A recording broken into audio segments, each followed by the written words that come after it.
Assalamualaikum warahmatullahi wabarakatuh. Waalaikumsalam warahmatullahi wabarakatuh. Alhamdulillahi rabbil alamin. Wassalatu wassalamu ala asyrafil anbiya'i wal mursalin wa ala alihi wa ashabihi al-mujahidin al-tahirin, amma ba'du. Anak-anakku sekalian yang dirahmati oleh Allah Subhanahu wa taala, yang dicinta dan disayang oleh Allah Subhanahu wa taala. Pada kesempatan malam hari ini kita berkumpul di tempat yang mulia ini, yaitu tempat kita menuntut ilmu, yaitu di TQS Ta'limul Quran dan Sunnah. Pada malam hari ini kita berkumpul, kita akan menyampaikan sebuah kisah tentang perjalanan seorang nabi yang nanti menyembelih putra kesayangannya, ya, yaitu kisah Nabi Ibrahim dan Nabi Ismail.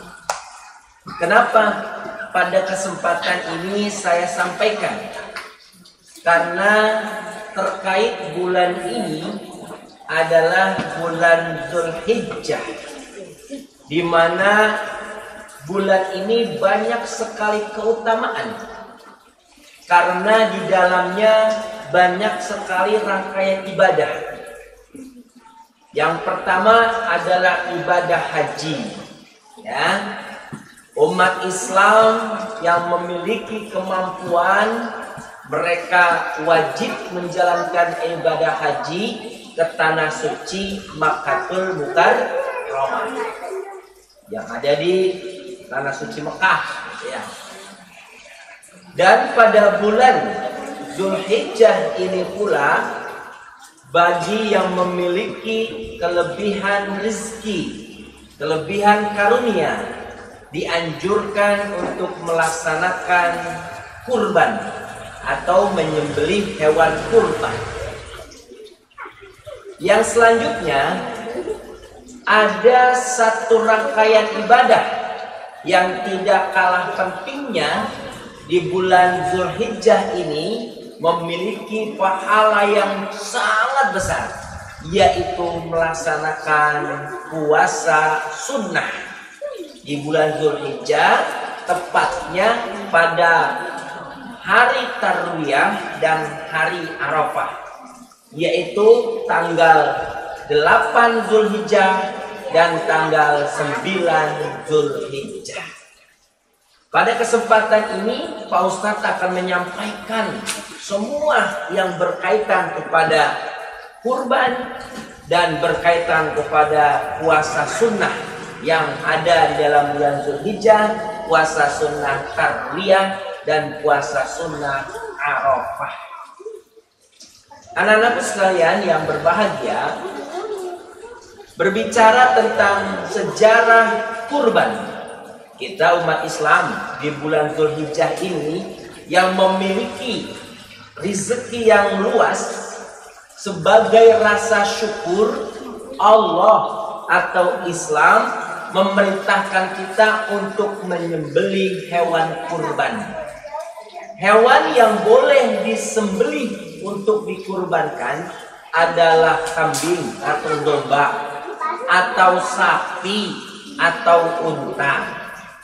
Ya, dengarkan semua. Berbicara tentang kurban, asal mulanya perintah kurban, kita ini umat Islam, setiap ibadah pasti ada perintah. Tidak mungkin ujung-ujung ibadah, pasti ada perintah. Perintah kurban ada dua pendapat. Ada yang mengatakan berawal dari zaman Nabi Adam alaihissalam, peristiwa Qabil dan Habil. Ada pendapat yang lain mengatakan perintah kurban mulai disyariatkannya yaitu pada zaman Nabi Ibrahim alaihissalam. sedikit kita mengenal siapa sih Nabi Ibrahim itu. Nah, ingat, satu, Nabi Ibrahim dikenal dengan Khalilullah, adalah kekasih Allah. Allah cinta kepada Nabi Ibrahim. Nabi Ibrahim adalah orang yang cukup kaya saat itu. Kaya raya Nabi Ibrahim itu. Bahkan saking kayanya, setiap tahun beliau itu selalu memotong hewan atau kurban saat itu sebagai rasa syukur karena dia diberikan kekayaan berupa 1000 ekor kambing, 100 ekor sapi, dan 1000 ekor unta. Luar biasa. Kalau dirupiahkan berapa duit itu? Masya Allah. Ibrahim atau Nabi Ibrahim melakukannya dengan ikhlas. Bahkan banyak sekali orang-orang di zamannya saat itu mengagumi tentang tentang kekayaan, bahkan ibadah Nabi Ibrahim. Itu yang pertama, kita harus kenal Nabi Ibrahim, sosok yang orang kaya. Nah, yang kedua, Nabi Ibrahim memasuki usia 86 tahun belum dikaruniai seorang anak pun. Usia 86 tahun Nabi Ibrahim tidak atau belum dikaruniai anak. Beliau belum punya anak di usia 86 tahun saat itu, ya. Nah, dengarkan. Pada saat itu Nabi Ibrahim, karena dia dikagumi oleh orang-orang tentang tadi kurban 1000 ekor kambing, 100 ekor sapi, dan 1000 ekor unta, dia dikagumi. Bahkan Nabi Ibrahim berkata, kalau masalah saya menyembelih hewan sebanyak 1000 ekor kambing, 100 ekor sapi, dan 1000 ekor unta, karena Allah itu mah tidak ada apa-apanya bagiku. Andaikan saja Allah memerintahkan aku untuk menyembelih anakku, maka akan kulakukan. Ya kan? Dengarkan. Ya. Anakku sekalian yang berbahagia, anakku yang soleh dan solehat, tolong dengarkan. Ya. Kemudian tepat di usia 86 tahun, saat itu Nabi Ibrahim sedang hijrah meninggalkan Raja Namruz, raja yang pernah membakar Ibrahim pada waktu itu. Nabi Ibrahim dengan Siti Hajar pada waktu itu hijrah. Dan saat itu pula lah Allah mengkaruniai Nabi Ibrahim seorang anak. Dalam doanya Nabi Ibrahim berkata, Rabbi habli minas solihin. Ya Allah, jadikanlah anak keturunanku menjadi anak yang soleh. Akhirnya didengar oleh Allah doa Nabi Ibrahim, dan akhirnya singkat cerita Nabi Ibrahim punya anak. Anak Nabi Ibrahim seorang laki-laki yang diberi nama Ismail. Benar kan? Pada usia Nabi Ismail ada yang mengatakan 7 tahun. Ada yang mengatakan 13 tahun saat itu. Nabi Ibrahim tiba-tiba diuji oleh Allah melalui mimpi. Kata Allah, ketika sampai Ismail pada usia yang sudah cukup, maka Nabi Ibrahim itu bermimpi. Apa mimpi Nabi Ibrahim? Nabi Ibrahim bermimpi menyembelih, memotong Nabi Ismail. Nabi Ibrahim lantas berkata sama anaknya, di malam hari beliau bermimpi. Nabi Ibrahim itu pas pagi hari bingung, mimpi ini benar dari Allah atau dari syaitan.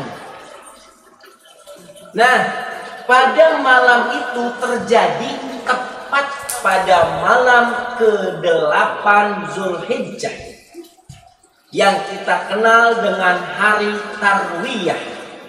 Tarwiyah itu artinya berpikir, merenung.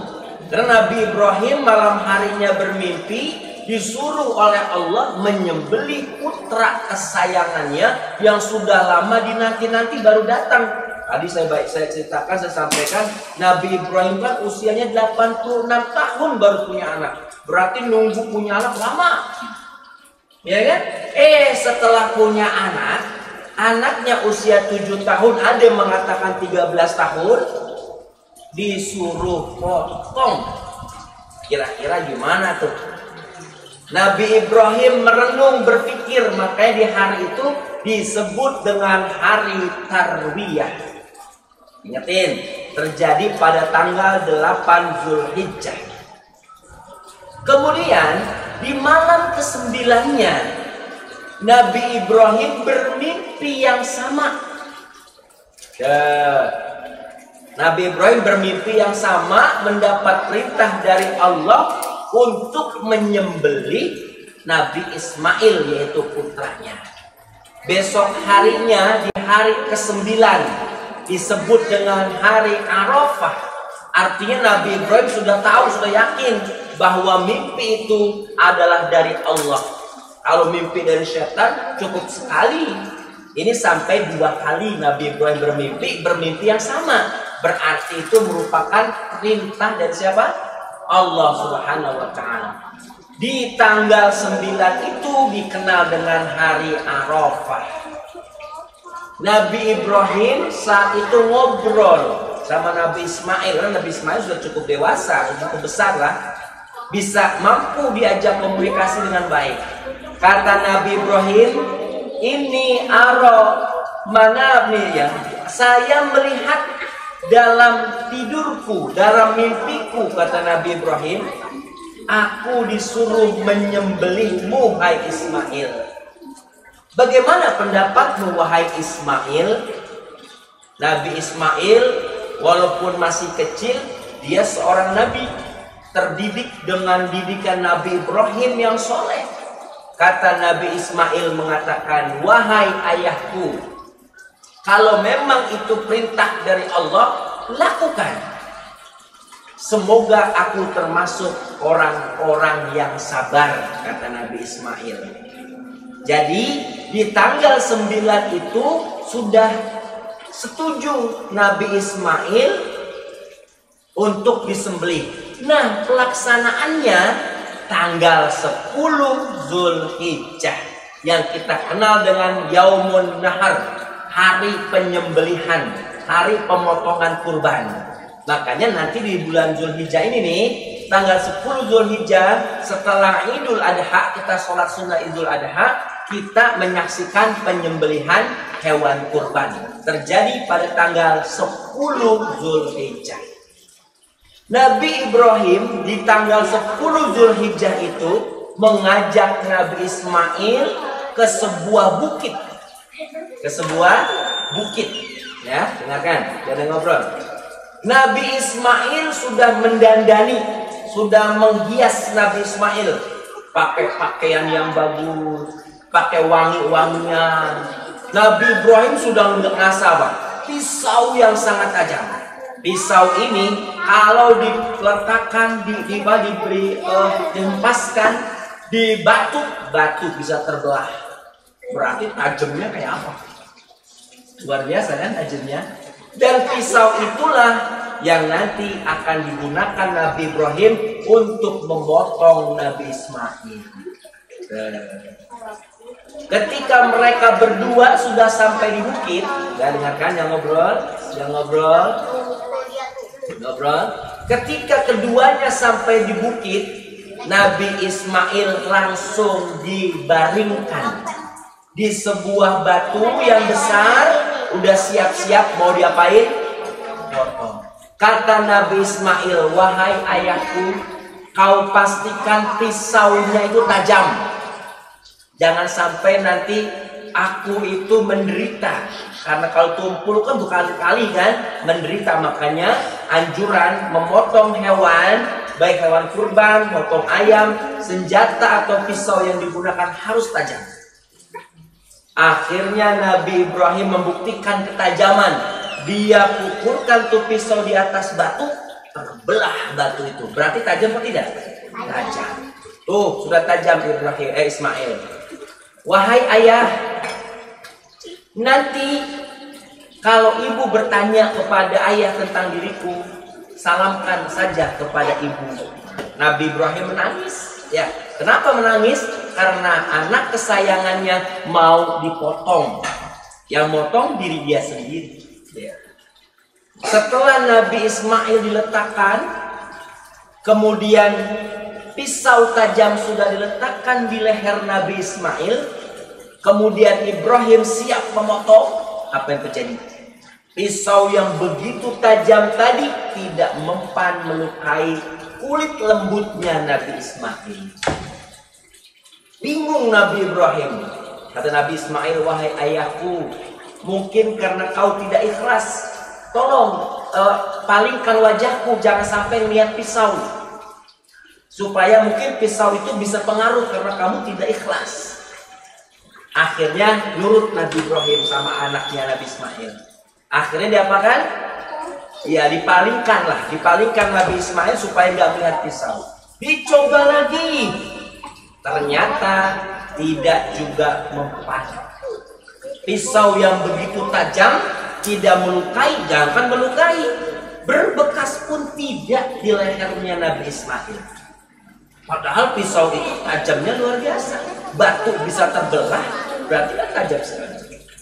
Sampai ketiga kalinya, akhirnya Allah ganti Nabi Ismail dengan bizabhin azim, dengan sembelihan yang besar, dengan dengan domba atau kibas yang besar. Ismail tiba-tiba sudah ada di samping atau di belakang ayahnya. Luar biasa. Ya, itu kisah penyembelihan Nabi Ismail kepada ayahnya sendiri, Nabi Ibrahim alaihissalam. Nah, lantas apa hikmahnya? Tadi di awal saya sampaikan, Nabi Ibrahim sebelum memotong Nabi Ismail, Nabi Ibrahim mengalami mimpi yang merupakan petunjuk dari Allah. Dan mimpi itu terjadi di malam 8 Zulhijjah yang dikenal dengan hari Tarwiyah. Ya, diperkuat lagi di malam 9-nya Nabi Ibrahim mimpi yang sama, maka dikenal dengan hari Arafah. 2 hari ini istimewa anak-anakku sekalian. Kenapa istimewa? Man saumu yaumit tarwiyah. Barang siapa yang berpuasa di hari Tarwiyah tanggal 8 Zulhijjah besok nih ya, kafaratun sanah, Allah akan menebus dosa kita, menghapus dosa kita, menginstal ulang dosa kita 1 tahun. Siapa yang punya dosa 1 tahun terhapus karena kita berpuasa 1 hari di hari Tarwiyah. Wa man shawu yaumul Arafah. Barang siapa yang berpuasa disambung dengan hari Arafah. Jadi Tarwiyah tanggal 8-nya puasa, di tanggal 9-nya di hari Arafah berpuasa, kafaratun sanatain. Allah akan menghapus, membersihkan dosa kita selama 2 tahun. 1 tahun yang lalu sudah dihapus sama Allah, 1 tahun yang akan datang yang belum kita lakukan sudah dihapus sama Allah, gara-gara kita berpuasa di hari Arafah. Makanya 2 hari ini penting. Jadi nanti Pak Ustadz ya menganjurkan kepada kita semua nih anak-anak sekalian, di tanggal 8 Zulhijjah di hari Tarwiyah kita puasa. Setuju ya? Siap ya berpuasa ya. Kenapa puasa tadi pahalanya besar? Siapa orang yang berpuasa di hari Tarwiyah, dosanya 1 tahun dihapus oleh Allah. Luar biasa kan? Nanti tanggal 8-nya kita melaksanakan puasa tarwiyah, di tanggal 9-nya kita melakukan puasa hari Arafah. Pahalanya man saumu yaumul Arafah, barang siapa yang berpuasa di hari Arafah, kafaratun sanatain, akan dihapuskan dosa-dosanya selama 2 tahun. Masya Allah, luar biasa keutamaannya kan. Makanya Pak Ustadz anjurkan kita semua melaksanakan puasa sunnah tarwiyah dan Arafah. Tanggal 10-nya haram kita berpuasa, karena di hari raya itu tidak boleh berpuasa. Tanggal 11 Zulhijjah, tanggal 12 Zulhijjah, tanggal 13 Zulhijjah dikenal dengan hari tasyrik. Makanya juga haram melaksanakan puasa. Misalnya, jadi kalau tidak salah Idul Adha atau 10 Zulhijjah jatuh pada hari Sabtu Jumat kira-kira ya. Sabtu ya, hari Minggu ya. Berarti nanti kalau tidak salah tanggal malam Jumat atau malam Sabtunya ya kita puasa. Ya, puasanya gimana? Puasa sama. Puasanya seperti puasa Ramadan. Cuma niatnya berbeda. Niatnya nawaitu shauma ghadin fi yaumit tarwiyah lillahi ta'ala. Kalau di hari tarwiyahnya yang tanggal 8 ya, nawaitu shauma ghadin an yaumit tarwiyah sunnatan lillahi ta'ala atau lillahi ta'ala boleh. Nah di tanggal 9-nya diganti aja tarwiyah menjadi Arafah, nawaitu shauma ghadin fi yaumil Arafah lillahi ta'ala. Ya sayangnya, nanti boleh nggak sahur Pak Ustadz? Boleh. Bangunin kalau perlu ayah kita, ibu kita, kakak kita, sekeluarga puasa. Kenapa? Pahalanya besar. Ya, pahalanya sangat besar. Itu keutamaan daripada bulan Zulhijjah. Ada puasa sunnah yang memiliki pahala yang cukup besar, ya, sangat besar malah. Hari tarwiyah, siapa orang yang berpuasa di hari tarwiyah, maka dosa tahun lalu atau dosa 1 tahun diampuni oleh Allah. Kalau puasa di hari Arafah tadi berapa? 2 tahun diampuni oleh Allah. Tahun yang lalu dan tahun yang akan datang. Belum kita kerjakan udah diampuni sama Allah. Makanya tolong berpuasa nanti di malam Jumatnya boleh, ke malam Sabtunya kita mengadakan buka puasa bersama di sini. Ya, makanya puasanya boleh. Ustaz aku nggak puasa 1 full sampai zuhur aja, kayak Kirana, Farida boleh, nggak apa-apa. Semampunya. Tapi yang gede mah harus maghrib ya, karena pahalanya biar apa? Biar sempurna. Pahalanya biar besar. Nanti biar full. Cuma 2 hari biasanya cukup 2 hari. Nanti di akhir dari puasa sunnah tersebut kita melaksanakan buka puasa bersama. Ya sayangnya, setuju ya. Baik, itu saja mau saya sampaikan tentang pertama tadi tentang kurban. Ya, awal mulanya perintah kurban kita itu kan tanggal 10 Zulhijjah, besok pada motong kambing dan motong sapi, ya. Kalau di Arab unta juga ada, ya. Itu ada dasar hukumnya, ada dasar perintahnya pada zaman Nabi Ibrahim yang telah memotong putranya bernama Nabi Ismail, ya. Yang kedua tadi prosesnya dia motong, Nabi Ibrahim mengalami beberapa kali mimpi disuruh potong atau sembelih Nabi Ismail yang dikenal dengan hari Tarwiyah, hari Arafah. Biasanya itu saja barangkali materi yang Bapak sampaikan, mudah-mudahan menambah pengetahuan kita semua, menambah wawasan kita semua. Ingat, nanti di bulan Zulhijjah ini ada puasa sunnah yang sangat besar pahalanya. Tolong dilaksanakan, dijalankan. Ya, kita sepakat puasa kita. Nanti kita ada buka puasa bersama. Itu saja yang bisa saya sampaikan. Mudah-mudahan kita semua sehat, panjang umur, kita dimudahkan oleh Allah di dalam belajarnya kita. Amin ya rabbal alamin. Mari sama-sama atau kalau sampai akhiri dengan ucapan billahi taufiq wal hidayah. Assalamualaikum warahmatullahi wabarakatuh.